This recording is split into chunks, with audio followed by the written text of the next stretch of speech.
Hello hello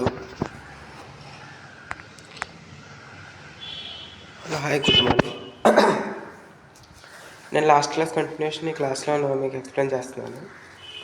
so ఇక్కడ main last class వచ్చి NBFCs గురించి చెప్పాను.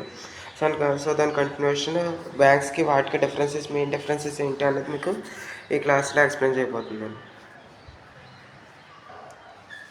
ఫస్ట్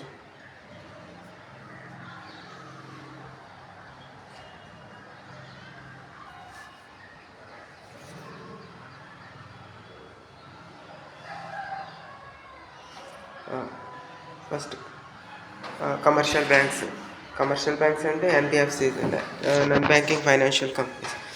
వీటి రిజిస్ట్రేషన్ ఎట్లా జరిగింది అంటే బ్యాంకింగ్ రెగ్యులేషన్ యాక్ట్ ద్వారా అయితే కమర్షియల్ బ్యాంక్స్ రిజిస్ట్రేషన్ అనేది జరుగుతుంది. అదే నాన్ బ్యాంకింగ్ ఫైనాన్స్ కంపెనీస్కి అయితే కంపెనీస్ యాక్ట్ ద్వారా అయితే జరుగుతుంది. సూపర్విజన్ ఎవరి ద్వారా అయితే జరుగుతుంది అంటే వాళ్ళు ఎవరి పరిధిలో వస్తారు అంటే వాళ్ళు ఓన్లీ ఆర్బీఐ పరిధిలోనే వస్తారు.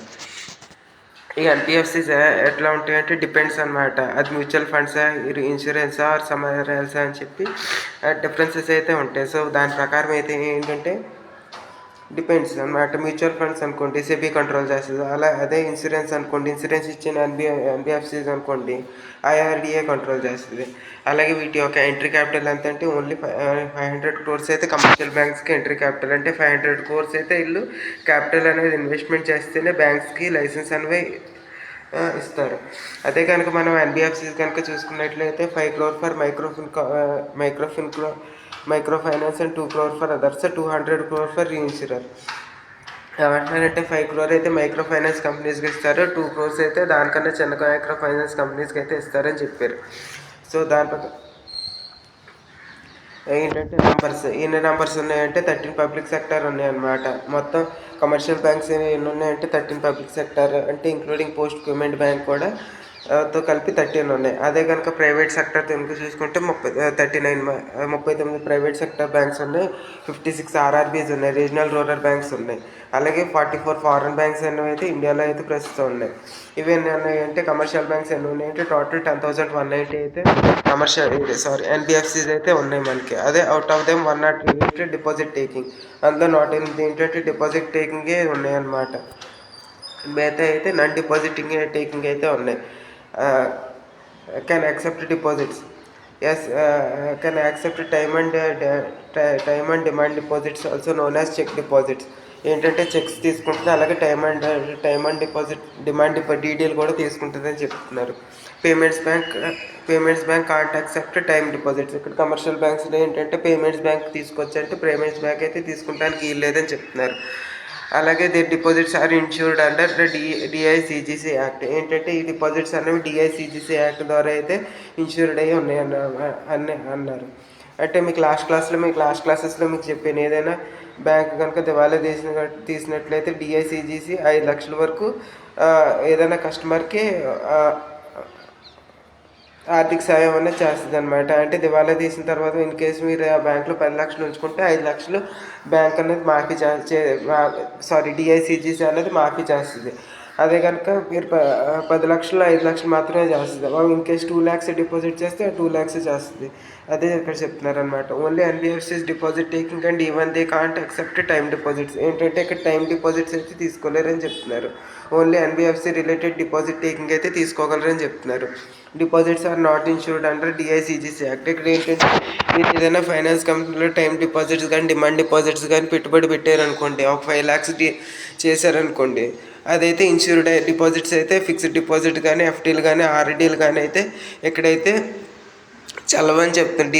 డిఐసిజిసి దానికి ఎటువంటి బాధ్యత వహించదని చెప్తుంది. ఏదైనా దివాలా తీసినా కానీ డిఐసిజికి సంబంధం లేదు, ఏది బ్యాంక్ సంబంధించింది. సో అందుచేత ఏంటంటే మీరు ఫిక్స్డ్ డిపాజిట్స్ కానీ రెవెన్యూ డిపాజిట్స్ కానీ ఏదైతే ఉంటాయో ఓన్లీ బ్యాంక్ ద్వారా మాత్రమే వెళ్ళండి అని చెప్తున్నారు. Can issue cheque book, credit card, debit card. Yes, banker can issue these instruments. ఈ మూడు కూడా cheque book, credit card, debit card ఆటోమేటిక్గా మీరు సేవింగ్స్ అకౌంట్ ఓపెన్ చేస్తే ఆ మూడు కూడా మీకు ఆటోమేటిక్గా ఆర్డీనే ఇచ్చేస్తారు. కొన్ని బ్యాంక్స్ అయితే పోస్టల్ ద్వారా అయితే డెబిట్ కార్డ్ అన్నది వస్తుంది. కొన్ని బ్యాంక్స్ అయితే వెంటనే వితిన్ ఫ్రాక్షన్ ఆఫ్ సెకండ్స్ మీరు అకౌంట్ ఓపెన్ చేసిన fraction of seconds debit card అనేది ఇస్తారు. దాని తర్వాత can't issue their cheque book, debit or credit card. ఏమంటారంటే వీళ్ళైతే చెక్ బుక్ కానీ, డెబిట్ కార్డ్ కానీ, క్రెడిట్ కార్డ్ కానీ ఏది ఇవ్వలేమని చెప్తున్నారు. దాని తర్వాత prudential CRR, SLR are applicable. ఏమంటున్నారంటే సిఆర్ఆర్ కానీ, ఎస్ఎల్ఆర్ కానీ టూల్స్ ఉన్నాయి కదా, అవి ఏమన్నా అప్లికేబుల్ అవుతాయి అంటే అవి ఇక్కడ ఏది బ్యాంక్స్కి అయితే, కమర్షియల్ బ్యాంక్స్కి అయితే అప్లికేబుల్ అవుతాయి. అట్లానే ఎస్ఎల్ఆర్ అప్లికేబుల్ ఓన్లీ ఆన్ ఎన్బిఎఫ్సిడి. ఏమంటున్నారంటే ఎన్బిఎఫ్సి డిపాజిట్స్లో మాత్రమే ఈ ఎస్ఎల్ఆర్ అనేది స్టాట్యూటరీ లిక్విడ్ రేషియో అనేది మాత్రమే ఇక్కడ దీనికి మాత్రమే ఎన్బిఎఫ్సిడికి మాత్రమే ఉంటుంది. అట్లాగే వేరే వాటికైతే ఉంటుంది. మీరు ఏదైనా డిపాజిట్స్ చేసినా ఆర్ సమ్ అదర్ థింగ్స్ చేసినా దానికైతే ఎస్ఎల్ఆర్ అయితే ఉండదు. But RBI can prescribe different slabs formulas then banks. ఏమంటున్నారంటే ఆర్బీఐ అయితే ఆ డిఫరెంట్ స్లాబ్స్ కానీ, ఫార్ములాస్ కానీ వీళ్ళకైతే ఇవ్వచ్చు అని చెప్తున్నారు. CRR not applicable on any type of NBFC. ఏమంటారంటే కరెంట్ రిజర్వ్ రేషియో అయితే ఏ ఎన్బిఎఫ్సికి వర్తించదని చెప్తున్నారు. Next point, Basel capital adequacy norms, LCR, HQLA norms. ఇవన్నీ Basel capital adequacy ratio norms, LCR, HQLA ఇవన్నీ ఉంటాయంటే ఎస్ అప్లికేబుల్ ఇవన్నీ ఉంటాయని చెప్తున్నారు. ఏమంటున్నారంటే ఈ బేసిల్ నామ్స్ ఇవన్నీ కూడా ఇది నాన్ కమర్షియల్ ఎన్బిఎఫ్సిస్కి వర్తిస్తాయంటే అప్లికేబుల్ ఆన్ 108 ఎన్బిఎఫ్సిడి. ఓన్లీ 108 ఎన్బిఎఫ్సిడికి మాత్రం వర్తిస్తుంది. అలాగే అప్లికేబుల్ ఆన్ 276 ఎన్బిఎఫ్సిడి, 276 మాత్రం దానిలో మాత్రమే వర్తిస్తుంది అని చెప్తున్నాడు. For example L&T finance, Cholamandalam etcetera అవి. But RBI can prescribe different slabs, norms, deadlines. ఏమంటారంటే ఆర్బీఐ ఇన్ కేస్ అవి వర్తించకపోయినా ఆర్బీఐ తను ఏదైనా సర్టన్ కండిషన్స్ పెట్టి వర్తించాలని చేసుకుంటే ఆర్బీఐ అయితే వర్తించవచ్చు అని చెప్తున్నారు. Next point, investment. They can keep depositors money in RBI approved securities but can't invest in share market per se directly. ఏమంటున్నారంటే RBI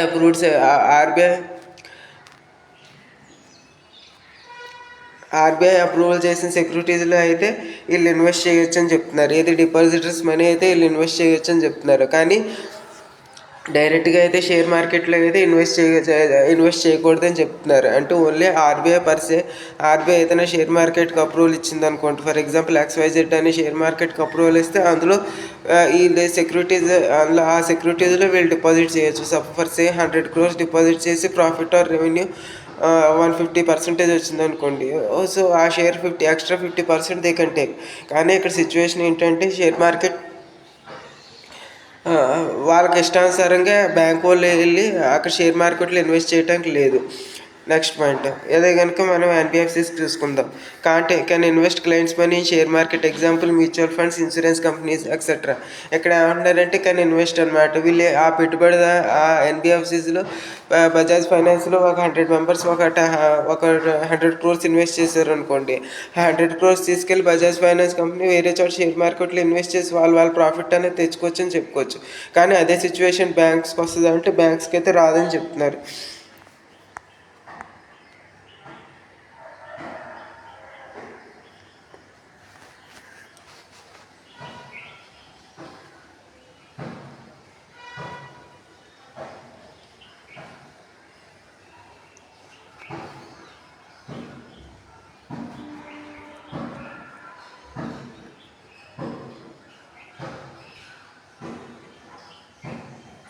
next point, commercial banks.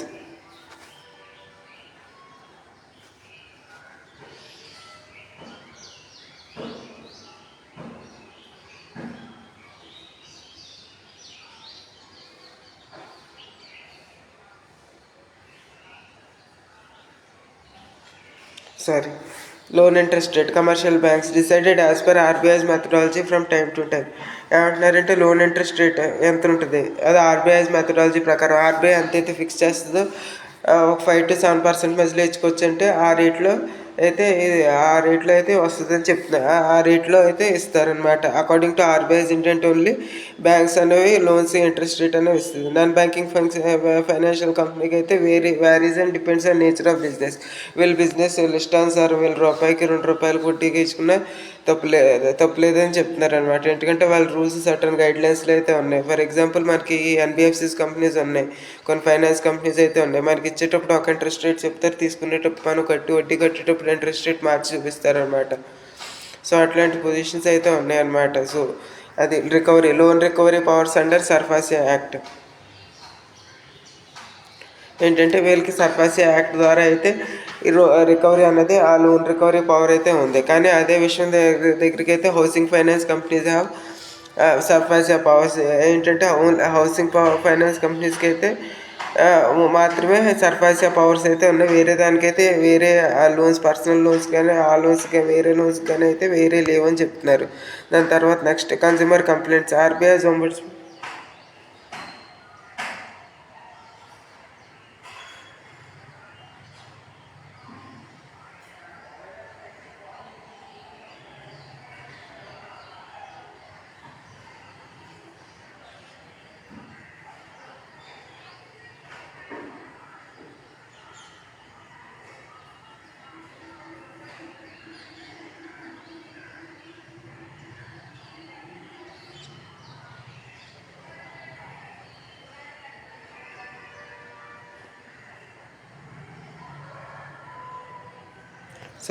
Consumer complaints. RBI ombudsman, banks internal ఒంబడ్స్మన్స్.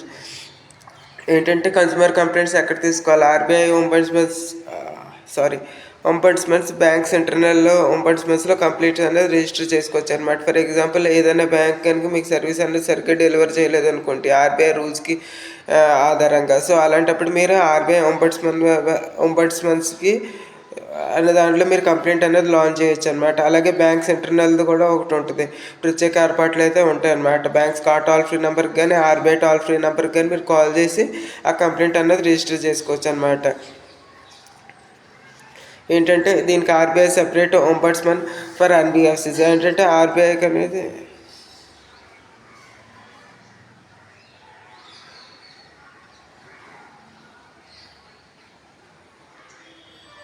RBI కన్నా separate ombudsman అనేది ఉందన్నమాట for ఎన్బిఎఫ్సిస్కి అయితే separate ombudsman అయితే ఉందని చెప్తున్నారు అనమాట. Starting the ఎన్బిఎఫ్సిడి since 2018 దగ్గర నుంచి దీనికి అయితే ఉందని చెప్తున్నారు అనమాట.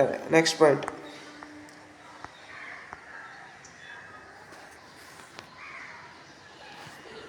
Next NBFCs regulated by RBI.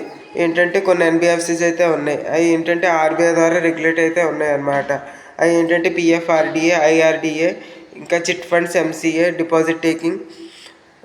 So తదితర అయితే ఉన్నాయి. ఇవి ఎవరు అంటారు ఉంటాయంటే ఆర్బీఐ అంటే సెబీ కంట్రోల్లో ఉంటాయని చెప్తున్నారు.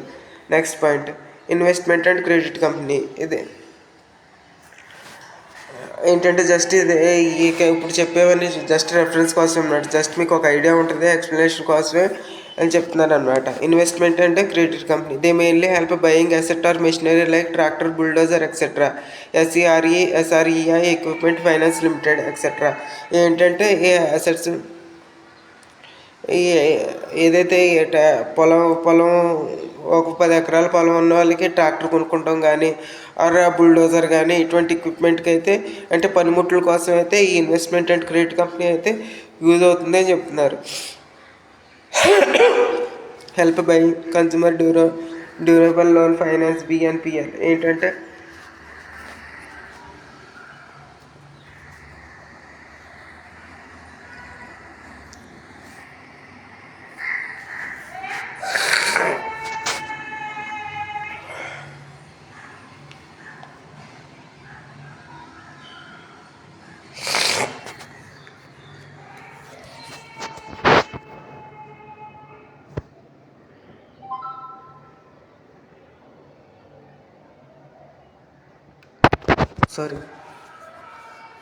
Consumer durable loan help buying TV, fridge, mobile AC etcetera with buy now pay later, BNPL.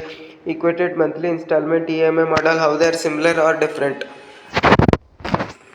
So అదే మనకి core investment company. They do long term investment in companies. Example Tata capital. ఏంటంటే core investment companies.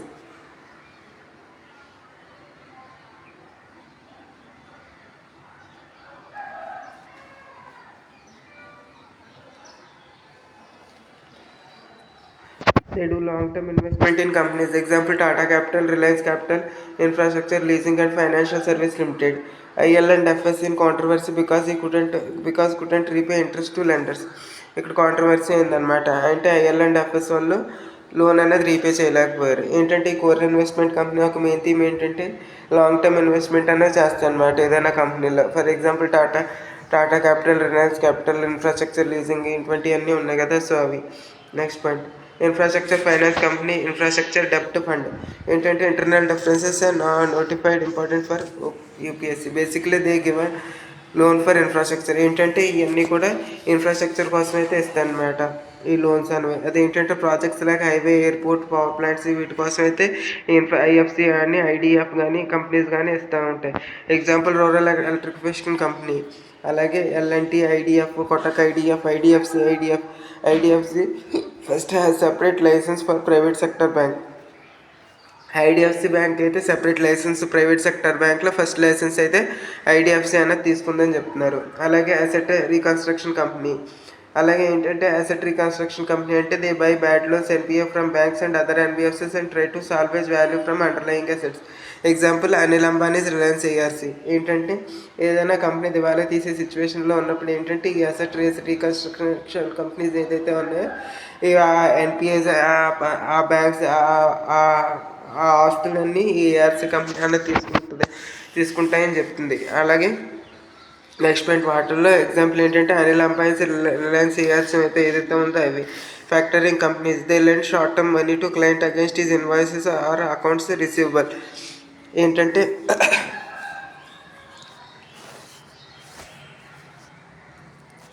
Factoring companies ఏంటంటే they lend short term money to client against is invoices or against receivable. ఏంటంటే వీళ్ళు ఏదైనా ఒక urgent payment అయితే ఉందనుకోండి, short term payment ఏదైతే ఉందనుకోండి, ఏదైనా ఒక మంచి వ్యక్తికి కొంచెం తనకి కొంచెం ఆర్థిక సహాయం అనేది చేస్తే ఇన్ ఫ్యూచర్ తను మంచి రిటర్న్స్ తీసుకురాగలడని నమ్మితే ఈ ఫ్యాక్టరింగ్ కంపెనీస్ అనేవి యూజ్ అవుతాయి అనమాట. అంటే వాళ్ళకి ఆర్థికంగా సహాయం అందించి వాళ్ళ దగ్గర నుంచి బెనిఫిట్ అనేది పొందుతాయి అని చెప్తున్నారు. Next point, gold loan companies. ఏంటంటే Muthoot gold loan, Manappuram gold loan. ఏంటంటే గోల్డ్ లోన్ కంపెనీస్ అయితే ఈ రెండు అయితే Manappuram and Muthoot gold loan అయితే ఉన్నాయి. Next point, micro finance institutions. 2010 MFIs. 2010 RBI's YH Melagam Committee created new NBFC category called microfinance institution. ఏంటంటే 2010లో RBI 2010లో ఒక కమిటీ అయితే మేలగం గారి కమిటీ అయితే తీసుకురావడం అయితే జరిగింది. అది ఏం చేసిందంటే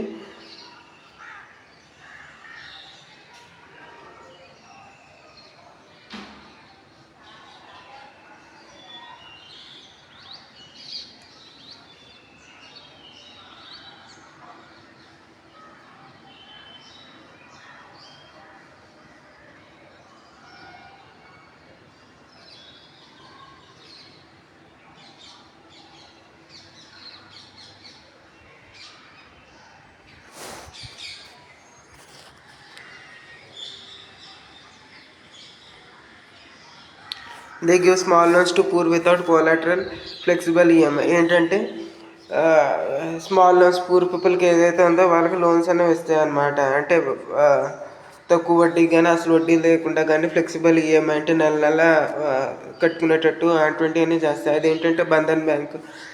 next Disha, SKS Andhra, Cashpor, Ujjain Karnataka ఇవన్నీ కూడా. Next, who regulates them? ఎవరు రెగ్యులేట్ చేస్తారు ఈ ఎంఎఫ్ఐలు? Micro finance institutions. RBI plus ministry of corporate affairs. Next point, Mudra 2015. A non deposit taking NBFC owned by SIDBI. It gives indirect loans to micro enterprises through PM Mudra Yojana. ఏంటంటే a non deposit taking NBFC ఏంటంటే NBFC, ఇది కూడా ఒక ముద్ర కూడా ఒక NBFC లాంటిది. ఇది ఏం చేస్తుంది అంటే ఇండైరెక్ట్గా లోన్స్ అనేది మైక్రో ఎంటర్ప్రైజెస్కి ఇస్తుంది అనమాట. అంటే ఏదైనా బ్యాంక్ ఇచ్చి బ్యాంక్ ద్వారా ఏం చేస్తుంది అంటే లోన్స్ అనేవి ఇస్తుంది. లోన్స్ అనేవి చిన్న చితక ఏదైనా బిజినెస్ పెట్టుకునే వాళ్ళకైతే ఇది ఇస్తుందని చెప్తున్నారు. Next point, fintech cos P2P lenders. It is like OLX quicker connecting sellers of second hand goods with buyers. The P2P lending websites connect borrowers and lenders. Example faircent.com, cashkumar.com, creditmint etc. ఏంటంటే ఈ P2P lenders అంటే brokerage కింద work out చేస్తాయని చెప్తున్నారు అనమాట. అంటే for example credit అనే app ఉంది. అది ఏం చేస్తుంది అంటే పేమెంట్స్ అనేవి చేయించుకుంటుంది. For example credit card payments కానీ, లోన్ ఈఎంఐ పేమెంట్స్ కానీ అవన్నీ కూడా క్రెడిట్ అనేది యాప్ అనేది చేయించుకుంటుంది అనమాట. సో దానివల్ల మనకి ఏంటంటే కూపన్స్ అనేవి వస్తాయి. ఫర్ ఎగ్జాంపుల్ మీకు పెట్రోల్ బంక్లో 1 లీటర్ ఫ్రీ, 1 లీటర్ కానీ ఫ్రీ కానీ, సో అట్లాంటి కూపన్స్ అయితే వస్తూ ఉంటాయి అనమాట. క్యాష్ అవుట్ కానీ, క్యాష్ పేమెంట్స్ కానీ, సో అట్లాంటివన్నీ వస్తాయి. Next point, fintech account aggregators.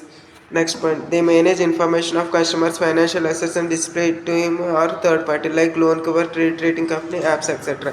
ఏంటంటే ఫిన్టెక్ కాస్ట్ అకౌంట్ అగ్రిగేటర్స్ ఏంటంటే ఇవి కస్టమర్ యొక్క ఫైనాన్షియల్ అసెట్స్ అంటే డిస్ప్లే చేస్తాయి అన్నమాట థర్డ్ పార్టీకి. అంటే ఫర్ ఎగ్జాంపుల్ మీరు సిబిల్ స్కోర్ తీసుకుంటే ఆ సిబిల్ స్కోర్ అనేది రిఫ్లెక్ట్ అవుతుంది అనమాట. సో అట్లాగా సిబిల్ స్కోర్ ఇచ్చే ఉన్నాయి, క్రెడిట్ ఉన్నాయి, అలాగే చాలా ఈక్విటీ సమ్ అదర్ పేరు ఉంటుంది దానికి, ఈక్వినిక్స్ అనుకుంటా, ఈక్వినిక్స్ ఆ పేరుతో కూడా ఉన్నాయి అన్నమాట. సో అట్లాంటివన్నీ కూడా ఈ అకౌంట్ అగ్రిగేటర్స్లోకి వస్తాయని చెప్తున్నారు అన్నమాట మనకి. Fintech loan aggregators example loanatta.com, moneytap.com, loanbazaar, paisabazaar.com etcetera. ఏంటంటే లోన్ అగ్రిగేటర్స్ అనమాట. ఏంటంటే ఇవి డిజిటల్లో కానీ మాన్యువల్గా అయితే తక్కువగా ఉంటాయి. అంటే లోన్ బ్రోకరేజ్ సిస్టమ్స్ అనమాట. మాన్యువల్గా అయితే మీరు ఏదైనా మార్కెట్లో కానీ సెంటర్లో కానీ వెళ్తే వాళ్ళు డిఎస్ఏ ఏజెంట్స్ అయితే ఉంటారు. సో వాళ్ళ ద్వారా అయితే లోన్స్ అనేవి అప్రూవ్ అవుతాయి. సో అట్లాంటివి loanatta.com, moneytap.com, Paisabazaar, loan bazaar etcetera ఈ పోర్టల్స్ అన్నీ ఉన్నాయి చూసారా, ఇవన్నీ కూడా అయితే అవే అనమాట. ఏంటంటే ఇవి క్రెడిట్ కార్డ్స్ అప్లై చేయించడం, అలాగే లోన్ ఏదన్నా ఉంటే అవైలబిలిటీ ఉంటే చూసి మీకు మొబైల్లో నోటిఫికేషన్ రావటం అటువంటివన్నీ చేస్తూ ఉండే అని చెప్తున్నారు. నెక్స్ట్ పాయింట్,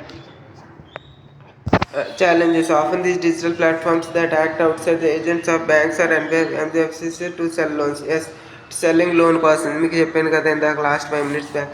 సో ఏంటంటే సెల్ చేయడం, ఈ బ్యాంక్స్ ద్వారా అయితే సెల్ చేయడానికని చూస్తున్నారు అన్నమాట. But new customers face difficulty in complaint, grievance, redressal. ఏమంటున్నారంటే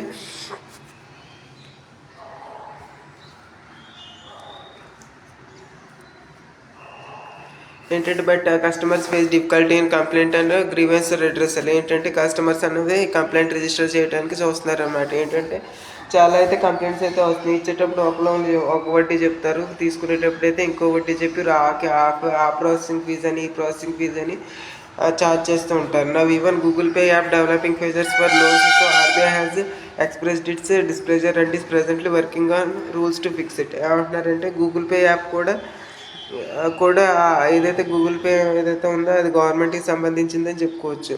అది కూడా గవర్నమెంట్ కాదు. Now even Google pay app developing features for loans. Present అయితే గూగుల్ పే కూడా, అది నాకు డౌట్ వచ్చింది సడన్గా గూగుల్ పే ఏంటయ్యా గవర్నమెంట్ అని. గూగుల్ పే యాప్ కూడా ఇటువంటి ఫీచర్స్ని అయితే లోన్స్ ఫీచర్స్ని అయితే తీసుకురావడం అయితే జరిగిందని చెప్పుకోవచ్చు. So RBI has expressed it displeasure and is presently working on rules to fix it. ఏంటంటే ఆర్బీఐ ఉంది దీని మీద కూడా రూల్స్ తీసుకురావడానికి అయితే హెల్ప్ అయితే చేస్తుందని చెప్పుకోవచ్చు. Residuary, any NBFC not regulated by any other regulatory falls under RBI purview. ఏమంటున్నారంటే any NBFC not regulated by any other regulator falls under RBI's purview. కానీ ఏదైనా ఒక ఎన్బిఎఫ్సి తీసుకోండి, అది ఏ రెగ్యులేటర్ కింద రావట్లేదు, అది దాని హెడ్ ఎవరు లేకపోతే కనుక ఆ ఎన్బిఎఫ్సికి హెడ్ అనేది at the end of the day RBI అవుతుందని చెప్తున్నారు. Next point, NBFCs regulated by SEBI ద్వారా రెగ్యులేటెడ్ అయ్యే ఎన్బిఎఫ్సిస్ ఇప్పుడు చూద్దాం. Stock broker, they help clients buy sell shares and bonds depending on his instructions. ఏంటంటే స్టాక్ బ్రోకర్ ఏంటంటే క్లయింట్స్కి help చేస్తాయి అన్నమాట. ఏంటి, షేర్స్, బాండ్స్ సేల్ చేయడానికి కానీ, డిబెంచర్స్ కానీ, ఈక్విటీస్ కానీ అవన్నీ ఏదైతే ఉన్నాయో ఎక్స్పెక్టర్స్ ఆ కంపెనీకి సంబంధించి దానికోసం అయితే ఈ స్టాక్ బ్రోకర్ అనేది యూజ్ అవుతుంది అని చెప్తున్నారు. For example Motilal Oswal, Indian bulls, share Khan, Karvy etcetera. Next point, 2019 Karvy stock broking transferred clients money shares into its own group company Karvy reality without clients consent. So SEBI band Karvy. ఏమన్నారంటే కార్వీ స్టాక్ బ్రోకింగ్ కంపెనీ ఏదైతే ఉందో షేర్ని తన group owner అయిన Karvy reality కంపెనీకి అయితే shares అనేవి transfer అయితే చేసింది. సో దానివల్ల ఏమైందంటే సెబీ అనేది ఆ కార్వీని అయితే బ్యాన్ చేసిందని చెప్పుకోవచ్చు. Next point, mutual funds, they pool clients money and MF manager invest it in shares, bonds using his own description and expertise. ఏంటంటే ఈ మ్యూచువల్ ఫండ్స్ ఏదైతే ఉందో ఈ క్లయింట్స్ మనీ ఏదైతే మీరు సేవింగ్స్ కానీ ఏదైతే తీసుకున్నారో, ఇప్పుడు ఎస్బీఐ మ్యూచువల్ ఫండ్స్ ఉంది. మీరు ఏదైనా డిపాజిట్ చేశారు ఆ డిపాజిట్ మీరు డైరెక్ట్గా మ్యూచువల్ ఫండ్స్లో కూడా ఇన్వెస్ట్ చేసుకోవచ్చు అనమాట. Example SBI sharia equity mutual fund clients money invested in sharia compliant course that don't deal with alcohol, pork, డెప్ట్, టొబాకో ఆర్ వెపన్స్. ఏంటంటే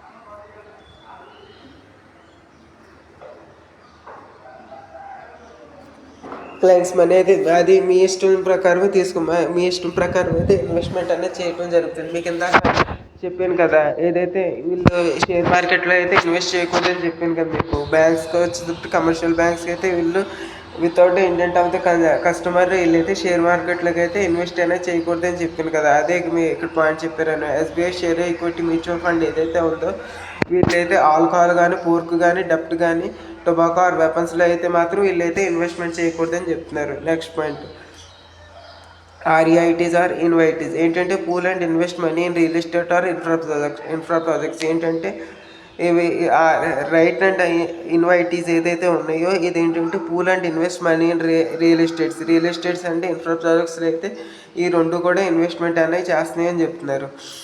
so next point investment banks US term and merchant companies bank UK term. ఏంటంటే underwriter, merger and acquisition, wealth management of rich people.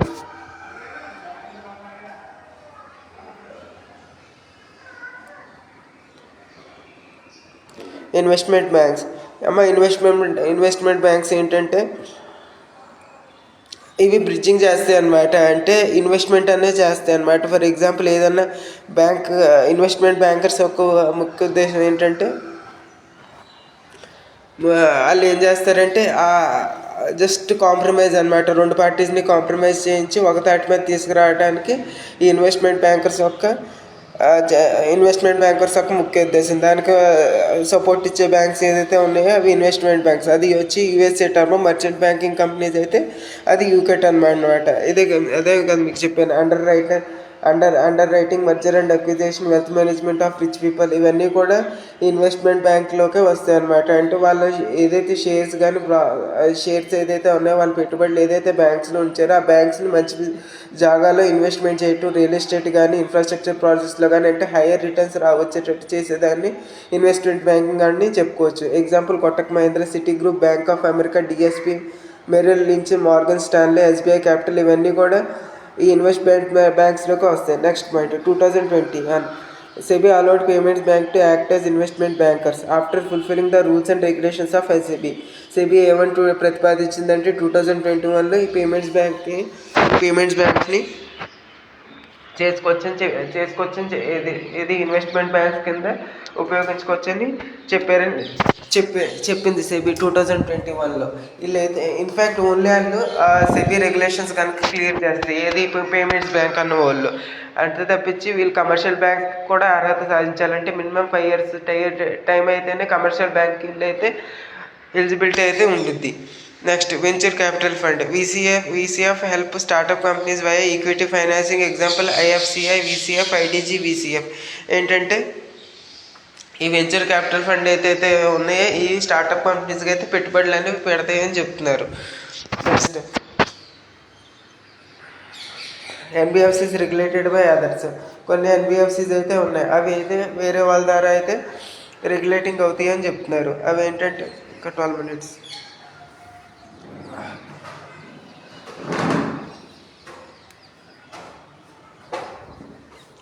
అవి ఏంటంటే IRDA, insurance regulatory and development authority. IRDA regulates. IRDA ఏ యొక్క ఎన్బిఎఫ్సిస్ని regulate చేస్తుంది అంటే life insurance కంపెనీస్ని regulate చేస్తుంది. LIC, HDFC, standard life insurance ఇవన్నీ కూడా ఎల్ఐసి కిందకే వస్తాయి అన్నమాట.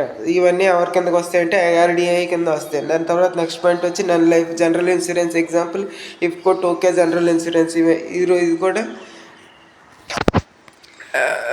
ఐఆర్డిఏ కింద వస్తుంది. పాలసీ అగ్రిగేటర్ వెబ్ ప్లాట్ఫామ్స్ వచ్చేసి policybazaar.com. ఇది కూడా ఐఆర్డిఏ కింద వస్తుంది. Next point pension regulatory Pension Fund Regulatory and Development Authority PFRDA regulates all pension funds except EPFO and statuary funds. Statuary funds అంటే ఈపీఎఫ్ఓ తప్పించి మిగతా అన్నీ కూడా పెన్షన్ ఫండ్ ఏదైతే ఉందో అది మొత్తం పిఎఫ్ఆర్డిఏ చూసుకుంటుందని చెప్తున్నారు. Next point NHB national housing bank, housing finance companies such as DHFL, Muthoot house financing etcetera. ఏంటంటే ఇవి 2008 బిఫోర్ 2019 ఏంటంటే ఇది నేషనల్ హౌసింగ్ బ్యాంక్ అయితే తీసుకునేది. కానీ తర్వాత ఏం జరిగిందంటే ఇది ఆఫ్టర్ బడ్జెట్ ఏదైతే ఉందో ఆర్బీఐ అయితే హ్యాండిల్ అయితే తీసుకుంది అనమాట. ఇది housing finance, DHFL, Muthoot housing finance etcetera ఇవన్నీ కూడా అండర్ ఇప్పుడు ఆర్బీఐ చేతుల్లో ఉన్నాయని చెప్పుకోవచ్చు. Ministry of corporate affairs, ministry of corporate affairs కూడా ఇండైరెక్ట్గా కొన్ని ఎన్బిఎఫ్సిస్ అయితే స్టార్ట్ చేసింది అనమాట. అదేంటంటే నిధి కంపెనీస్, చిన్న చిన్న కంపెనీస్ ఏంటంటే mutual benefit club, only members can borrow. Example south Madras benefit fund limited, మైబాన్ నిధి లిమిటెడ్, మాబిన్ Nidhi limited of Manappuram group, micro finance companies లాంటి ప్రీవియస్ సెక్షన్స్. మీకు ఇందాక చెప్పాను కదా ఎంఎఫ్సిస్ అని, అవి కూడా కొన్ని అయితే మినిస్ట్రీ ఆఫ్ కార్పొరేట్ అఫైర్స్ అనేది మేనేజ్ చేయొచ్చు అని చెప్తున్నారు. Next state register of chit funds, ఏదైతే చిట్ ఫండ్ కంపెనీ ఏదైతే ఉందో అవన్నీ కూడా స్టేట్ రిజిస్టర్ కూడా కంట్రోల్ చేస్తుందని చెప్తున్నారు. ఏంటంటే chit fund is a type of collective investment scheme with monthly contributions and borrowing by contributing members. Example Shriram chit funds.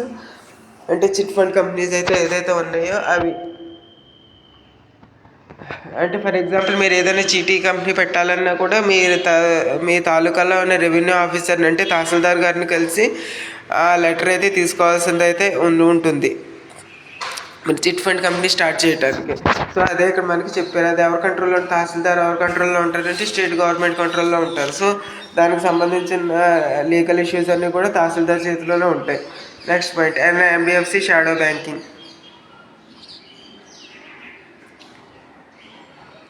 NBFC shadow banking ఏదైతే ఉన్నాయో అవి హాఫ్ అయితే ఆర్బీఐ కంట్రోల్లో ఉంటాయి, హాఫ్ అయితే ప్రైవేట్ ఆర్గనైజేషన్ కంట్రోల్లో ఉంటాయని చెప్తున్నారు. ఇవి మామూలుగా ఉండేదానికి అయితే కొంచెం డిఫరెంట్గానే ఉన్నాయని చెప్తున్నారు. ఈ shadow banking company can be composed of single institution or multiple entities farming A chain. ఏమంటున్నారంటే ఇది ఒక ఇన్స్టిట్యూషన్ కింద ఉండొచ్చు ఆర్ చైన్ సిస్టంలో అయితే మేనేజ్ చేయొచ్చు అని చెప్తున్నారు అనమాట. అది మనకి ఇక్కడ చెప్తున్నారు. They mobilise funds by borrowing from banks issuing commercial papers and bonds. ఏమంటున్నారంటే ఈ ఫండ్స్ ఎక్కడి నుంచి తీసుకుంటారంటే వీళ్ళు లోన్స్ అయితే బ్యాంక్స్ దగ్గర నుంచి అయితే లోన్స్ తీసుకుంటారు. అవి ఏ రూపంలో ఇష్యూ చేస్తారంటే కమర్షియల్ పేపర్స్ కానీ బాండ్స్ రూపంలో అయితే కన్వర్ట్ చేస్తారని చెప్తున్నారు. Next HDFC housing finance companies, దివాన్ హౌసింగ్ ఫైనాన్స్ లిమిటెడ్ ఎల్డిఎంఎఫ్,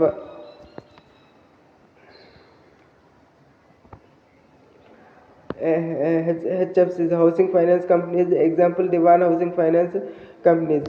ఏదైతే షాడో బ్యాంకింగ్లో ఏదైతే ఉన్నాయో హెచ్ఎఫ్సిస్, ఎల్డిఎంఎఫ్స్ అండ్ రీటైల్ ఎన్బిఎఫ్సిస్ ఏదైతే ఉన్నాయో అవి కూడా వీటి కింద వస్తాయి అన్నమాట. Next liquid డెప్ట్, mutual funds invest clients money into short term డెప్ట్ instruments such as T-bill, government bill and commercial papers. ఏదైతే ఉన్నాయో లిక్విడ్ డెప్ట్, మ్యూచువల్ ఫండ్స్ ఏదైతే ఉన్నాయో అవి అవి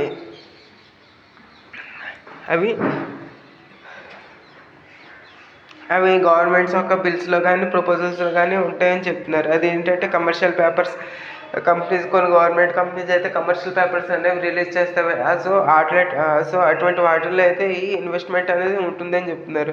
retail NBFCs, retail non banking financial companies such as gold loan companies, asset finance companies etcetera.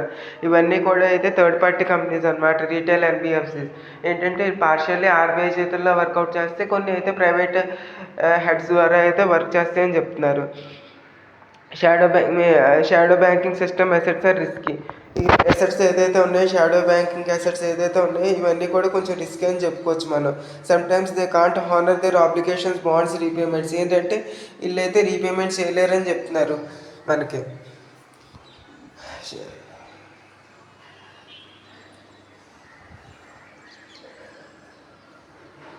మనకి repayment అయితే వీటి ద్వారా అయితే అవ్వదని చెప్తున్నారు. They can't honour their obligations, bonds, repayments.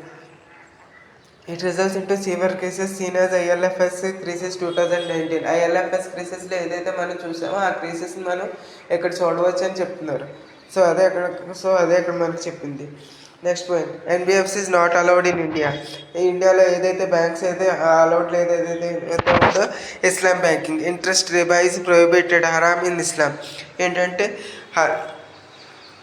Interest ఏదైతే ఉందో, ఇంట్రెస్ట్ వాళ్ళ లాంగ్వేజ్లో రిబా అంటారు. అదైతే ఇస్లాం మతంలో అయితే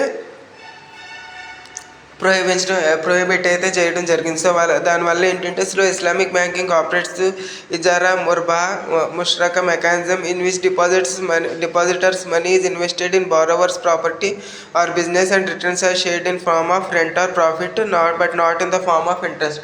ఇక్కడ మనకి ఏం చెప్తున్నారంటే ఇంట్రెస్ట్ రూపంలో అయితే తీసుకోరు, కానీ పెట్టుబడి దాంట్లో వచ్చిన దాంట్లో ప్రాఫిట్స్ అండ్ షేర్ దాంట్లో అయితే తీసుకుంటారని చెప్తున్నారు. సో ఫర్ దట్ పర్పస్ ఏంటంటే ఇక్కడ వాళ్ళ యొక్క ఏదైతే ఇన్వెస్ట్మెంట్ అనేది చేస్తారో ఇవి డైరెక్ట్గా కంపెనీస్ అనేవి direct investment part of the ఇన్వెస్ట్మెంట్గా తీసుకుని వాళ్ళకి అన్నది ప్రాఫిట్ అనేది తీసుకురావడం అయితే జరిగింది. ఎందుకంటే వాళ్ళు ఇన్ టైంలో మనీ అనేది వీరికి ఇచ్చారు, బ్యాంక్ ఆర్ సమ్ అదర్ పర్సన్స్కి అయితే ఇచ్చారు. సో ఫర్ దట్ పర్పస్ ఏంటంటే ఏం జరిగిందంటే ఇక్కడ మనకి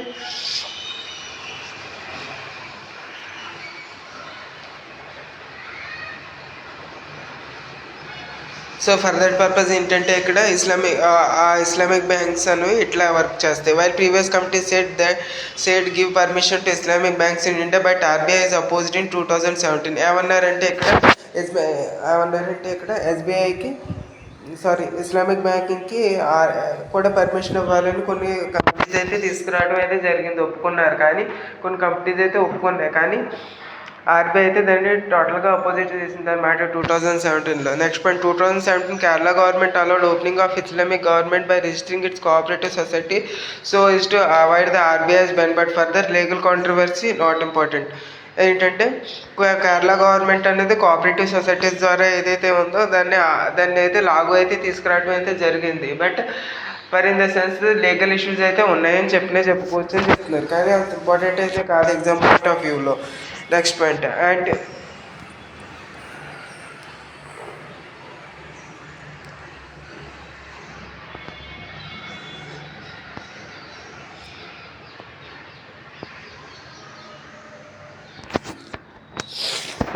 ఏమంటారంటే ఇక్కడ anti arguments against allowing Islamic banking in India. ఏమంటారంటే equals government alleges their involvement in terror finance and money laundering. ఏమంటున్నారంటే వాళ్ళు ఏదైనా terror funding or money laundering అని చేసే ఉద్దేశాలు అన్నీ ఉండకపోవచ్చు అని చెప్తున్నారు.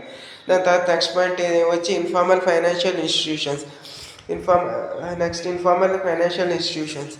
Unlike banks, NBFCs, they provide loans without formal application procedure, etc., but require property, vehicle, home or goods, crop, gold, etc. as collateral promise. ఏంటంటే ఏదైనా షూరిటీగా ఇది ఏంటంటే ఇన్ఫార్మల్ ఫైనాన్షియల్ ఇంటర్మీడియటరీస్ అయితే ఉన్నాయని చెప్తున్నారు, కానీ అదేంటంటే వాళ్ళు ఏదైనా వస్తువులు తాకట్టు పెట్టుకుని ఆర్ మార్ట్గేజ్ చేసుకుని ఇస్తారని చెప్తున్నారు అనమాట. They charge very high compound interest rate and use muscle power for recovery. ఏంటంటే వీళ్ళు చాలా హై ఇంట్రెస్ట్ రేట్ అనేది ఛార్జ్ చేస్తారు, అలాగే మజిల్ పవర్ అనేది అంటే బెదిరించి తీసుకుంటారని చెప్తున్నారు. అదే ఇక్కడ మనకి చెప్తున్నారు. For every ₹100 borrowed by a rural household, 33% from informal money lenders, remaining from banks, friends, family etcetera. ఏంటంటే ఇక్కడ ఏదో ఒక సర్వే చేసిన ప్రకారం ఏదైతే ఒక ఇంట్లో ₹100 వాళ్ళు లోన్ కింద తీసుకున్నారనుకోండి, అందులో 33% ఇట్లాంటి ఇంటర్మీడియట్ ద్వారానే లోన్ అన్నవి తీసుకున్నారని చెప్తున్నారు. So next point, they don't fall under RBI purview, but state governments have individual laws to regulate them. Example, Bombay Money Launderers Act 1947, Kerala 1958, Gujarat 2011. ఏమంటున్నారంటే ఇక్కడ మనకి these laws require such informal lenders to register, impose ceiling on the interest rate and prohibit strong arm tactics. ఏమంటారంటే ఇవి RBI పర్వ్యూలో అయితే ఉండవని చెప్తున్నారు, కానీ కొన్ని స్టేట్ గవర్నమెంట్స్ కొన్ని లాస్ అయితే తీసుకొచ్చినాయి అని చెప్తున్నారు. ఇది ఏంటంటే మనీ లాండర్స్ యాక్ట్ 1947లో తీసుకొచ్చారు బొంబాయిలో, అలాగే కేరళ 1958, గుజరాత్ 2011లో తీసుకొచ్చారు. These laws require such informal lenders. ఏంటంటే వీళ్ళైతే వాళ్ళ ఇంట్రెస్ట్ రేట్లు అయితే సీలింగ్ అనేది ఉంటుంది అనమాట. ఏదైతే గవర్నమెంట్ అనేది చెప్పిందో ఆ రేటుకి వీళ్ళు ఆ ఇంట్రెస్ట్ రేట్కే వీళ్ళు ఇవ్వాలి తప్పించి అంతకు మించి అయితే ఎక్కువ ఇవ్వకూడదని చెప్తున్నారు.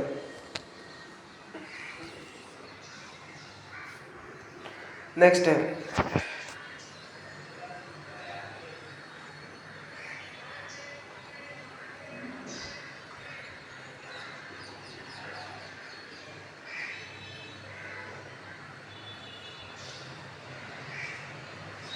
ఏంటంటే మీడివల్ టైంలో ఎట్లా ఉండేదంటే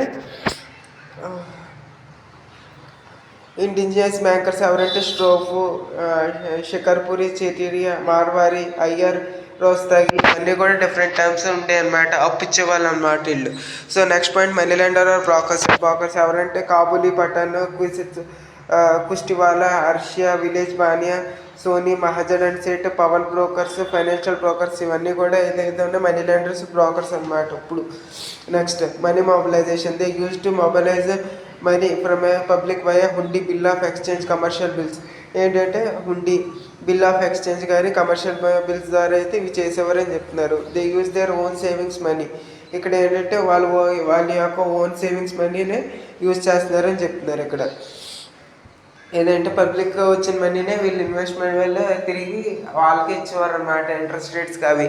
అది కనుక ఇక్కడైతే మనీ లెండర్స్ ఆర్ బ్రోకర్స్ ఏదైతే ఉన్నారో వాళ్ళు ఏంటంటే వాళ్ళు ఫర్ సే ఎగ్జాంపుల్ ఏంటంటే వాళ్ళు ఓన్గా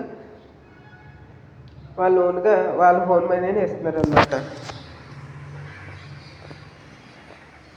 so that's all for today. Next లెసన్లో ఏం చెప్పుకుందాం అంటే bad loans and other burning issues in banking సెక్టర్లో చెప్పుకుందాం.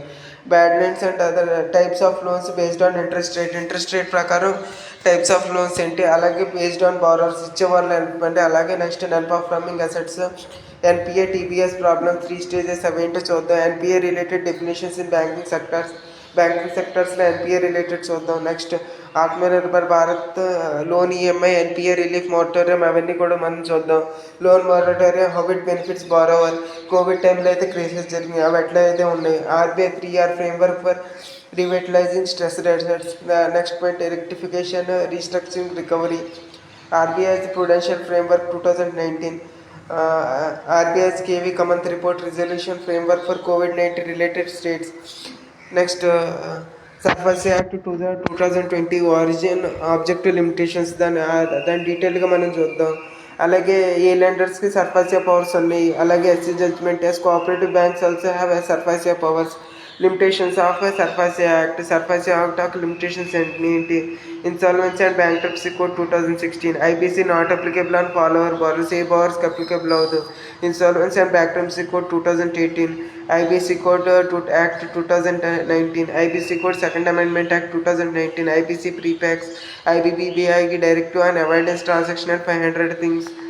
Next Atmanirbhar, IBC ordinance act 2020, insolvency, bankruptcy board of India, information utility, insolvency miscellaneous or Indian institute of corporate affairs, project Shakti by ministry of finance ministry, Atmanirbhar Bharat, micro small finance medium enterprises, cross border insolvency, violation of liquidation of companies, challenges in voluntary liquidation, economic survey in IBC NPA.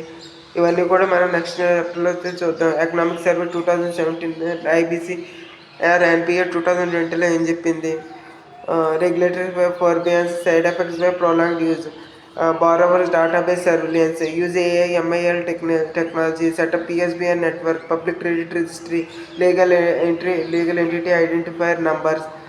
Next point, fugitive economic offender, DICGC Act objectives and limitation on DICGC, bad bank, NARCL, IADL, bad bank structure, functioning, benefits and challenges, conclusion, prompt corrective action, PCA framework, RBI's prompt correlative action, Atmanirbhar, RBI order bank to help dividend distribute, domestic system, important banks, Basel norms, RBI deferred some norms, Switzerland's body deferred norms, India's accounting norms.